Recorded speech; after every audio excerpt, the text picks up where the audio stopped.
Jaldapara forest লাগোয়া এলাকায় 1,23,00,000 টাকা ব্যয়ে রাস্তার কাজের সূচনা। এলাকাবাসীর দাবি মেনে এদিন ফালাকাটা ব্লকের ছোট শালকুমার গ্রাম পঞ্চায়েতের জলদাপাড়া বনাঞ্চল সংলগ্ন এলাকার ভৈরবহাট বাজার থেকে পূর্ব শিবনাথপুর হরিমন্দির হয়ে খাউচাঁদপাড়া রামকৃষ্ণ কার্জির বাড়ি পর্যন্ত প্রায় 4.5 কিলোমিটার পাকা রাস্তার কাজের সূচনা হয়। এ বিষয়ে আলিপুরদুয়ার জেলা পরিষদের খাদ্য কর্মাধ্যক্ষ মানিক রায় জানান, পথশ্রী প্রকল্পের এই রাস্তা তৈরিতে 1,23,00,000 টাকা ব্যয় হবে ও এই রাস্তা তৈরির জন্য অর্থ বরাদ্দ হওয়ায় তিনি রাজ্য সরকারকে ধন্যবাদ জানিয়েছেন। এদিন পথশ্রী প্রকল্পের এই রাস্তার কাজের শুভ সূচনায় উপস্থিত ছিলেন আলিপুরদুয়ার জেলা পরিষদের খাদ্য কর্মাধ্যক্ষ মানিক রায়, ছোট শালকুমার গ্রাম পঞ্চায়েতের প্রধান বিউটি ঘোষ, অঞ্চল সভাপতি কল্লোল নট্ট সহ অন্যান্যরা। আচ্ছা, বলুন একটু, আজকে একটি পথশ্রী রাস্তা উদ্বোধন হলো, সে সম্পর্কে কিছু বলার জন্য বলছি।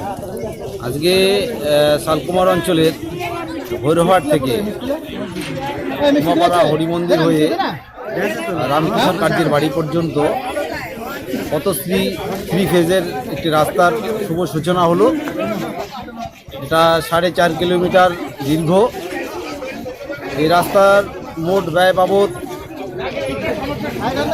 ব্যয় বাবদ যেটা ধার্য করা আছে 1,23,14,760 টাকা।